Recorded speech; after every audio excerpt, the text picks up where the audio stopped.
자, 이번 시간은 법인세 계산 구조에 대한 부분입니다. 145페이지에 각 사업연도 소득금액 계산 해서 결산상 당기순이익에서 세무조정사항을 반영해서 각 사업연도 소득금액을 계산을 하고요. 자, 각 사업연도 소득금액이 계산되면 과세표준을 계산하는데 2월 결손금 비과세 소득공제 과세표준 계산합니다. 이때 2월 결손금은 10년 이내에 발생한 세무상 2월 결손금을 의미하고요. 자, 10년 이내라고 하면 2017년도 기준은 2007년도부터 가능하다라고 보실 수가 있는데 2007년도부터는 아니고요. 2009년 이후 발생분부터 10년이고 그 이전 발생분은 5년 동안만 2월 되도록 되어 있습니다. 그렇기 때문에 2009년도 이후만 당분간은 적용을 해야 되겠고, 이때 2월 결손금 적용하는 부분은 뒤에서 살펴보겠습니다만은 일반 기업은 한도가 80%입니다. 그 부분 각 사업연도 소득금액의 80%가만 적용되기 때문에 주의하셔야 된다라고 보시고요. 자, 산출세액 및 자진납부할 세액은 과세표준의 세율을 적용을 합니다. 2억 원 이하는 10%, 200억 이하 20%, 200억 초과 22%, 공제감면세액, 가산세 적용해서 결정세액과 기납부세액 적용해서 자진납부할세액까지 계산을 합니다. 자, 이 서식은 146페이지에 보시면 법인세법 시행규칙 별지 3호 서식에서 법인세 과세표준 및 세액조정계산서가 있습니다. 이 조정계산서, 세액조정계산서가 우리 세무조정계산서라고 표현을 하는 서식이고요. 자, 이 서식을 요약한 게 145페이지 서식입니다. 그리고 우리 법인조정에서 세액계산 및 신고서에 법인세 과세표준 및 세액조정계산서 서식이 프로그램의 서식이 146페이지에 있는 서식하고 동일한 내용이다 라고 보시면 되겠습니다. 자, 그리고 147페이지에 소득금액 조정합계표, 148페이지, 149페이지에 과목별 소득금액 조정 명세서 작성 내용인데요. 소득금액 조정합계표는 모든 세무조정 사항에 대한 내용을 표시하는 서식이라고 이해를 하시면 되겠고, 다만 소득금액 조정합계표에는 기부금 한도 초과 또 기부금 한도 초과 2월 송금 산입액은 제외하고 나머지 세무조정 사항만 반영하는 내용이다, 서식이다 라고 보시면 되겠고, 이 소득금액 조정합계표는 별도로 작성하는 것이 아니고 우리 각종 세무조정 사항이 발생할 때마다 그때그때 작성하는 거다 라고 이해를 하시면 되겠습니다. 150페이지에 재무제표에 의한 법인세 조정과 관련되는 부분입니다. 재무제표 내용 중에 즉시 세무조정해야 될 사항이 있다면 반드시 세무조정을 하셔야 됩니다.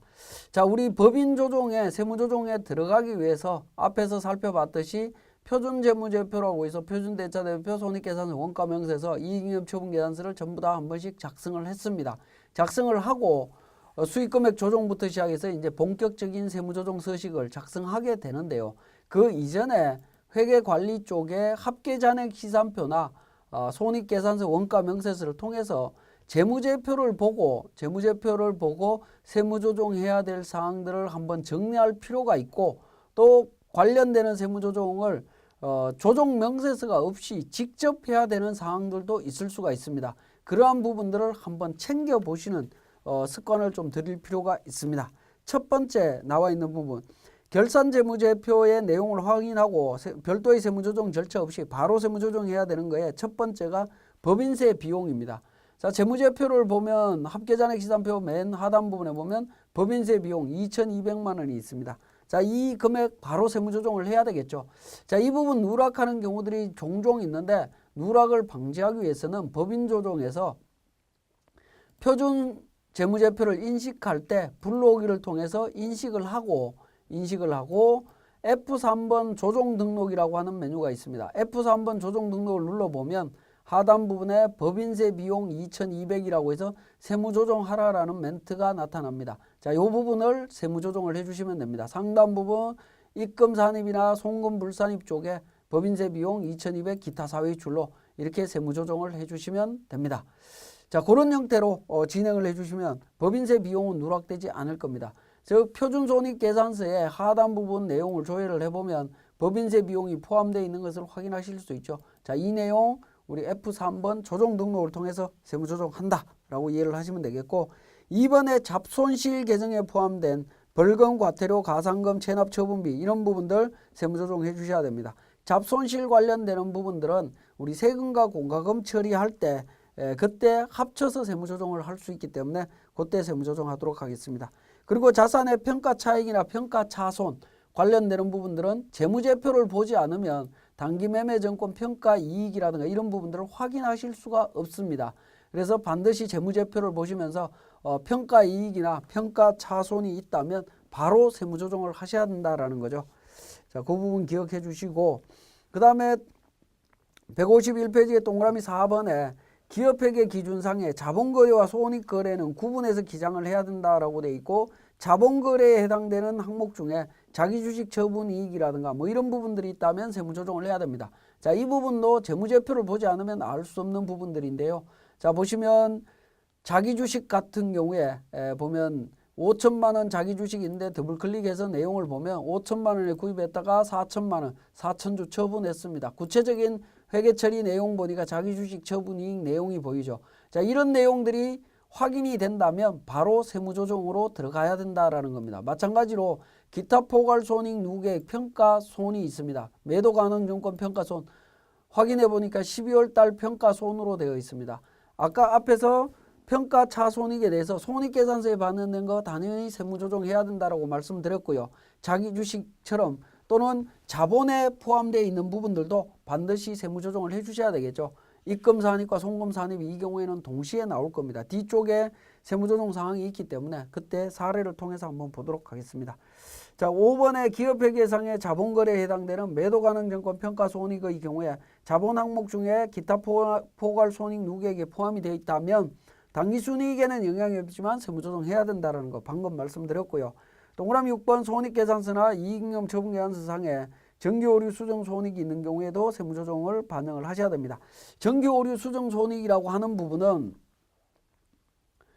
정기오류 수정 손익이라고 하는 부분은 전년도에 잘못된 회계처리 내용을 당해 연도에 반영한 부분이 되겠습니다. 그렇기 때문에 당해 연도 귀속이 맞는지 아니면 전년도 내용을 수정신고해야 되는지 내용을 반드시 파악을 하셔야 됩니다. 파악을 하셔야 되기 때문에 정기오류 수정 손익이 발생하는 경우에는 정확하게 세무조정하셔야 된다는 거 기억을 하셔야 됩니다.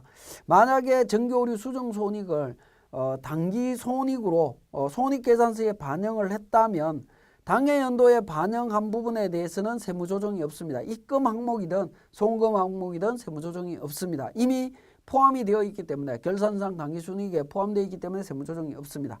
그런데 전년도에 잘못된 게 당해 연도에 반영을 해도 상관이 없다면 세무조정이 없을 거고요. 만약에 당해 연도에 세무조정이 아니라 전년도로 포함되어야 되는 부분이라고 하면 이익으로 반영된 건 입금불산입 유보나 기타 또는 이제 비용으로 반영된 경우에는 송금불산입 유보나 기타라는 세무조정이 나와야 된다라는 부분입니다. 정기 2월 이익잉여금, 즉 이익잉여금에 반영된 경우에는 자본이 증가하거나 감소한 상황입니다. 자본이 증가하면 당기순이익은 감소합니다. 그래서 송금산입 유보 처리를 해주셔야 될 거죠. 기타 처리를 하셔야 될 거고요.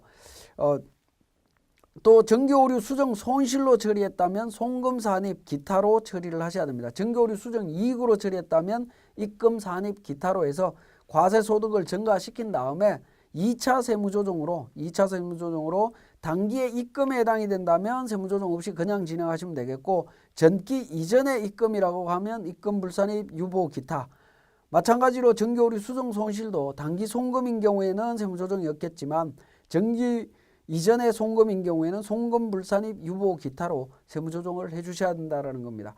그래서 가능하면 결산 시에 정기오류 수정 손익에 대한 계정은 사용하지 않는 것이 바람직하겠습니다만은 어쩔 수 없이 사용했다면 정확한 세무조정이 필요하다라는 거 다시 한번 말씀을 드립니다.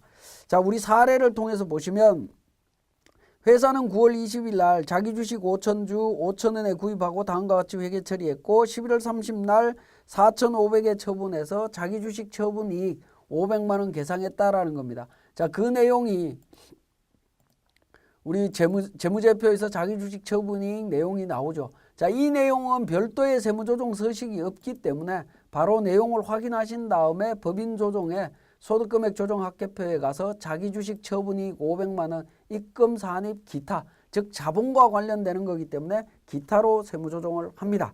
자, 153페이지 사례에서 1월 31일 날 전기의 감가상각비 내역을 확인한 결과 과소계상분이 발견돼서 회계 처리했다. 전기오류 수정 손실로 처리를 했습니다.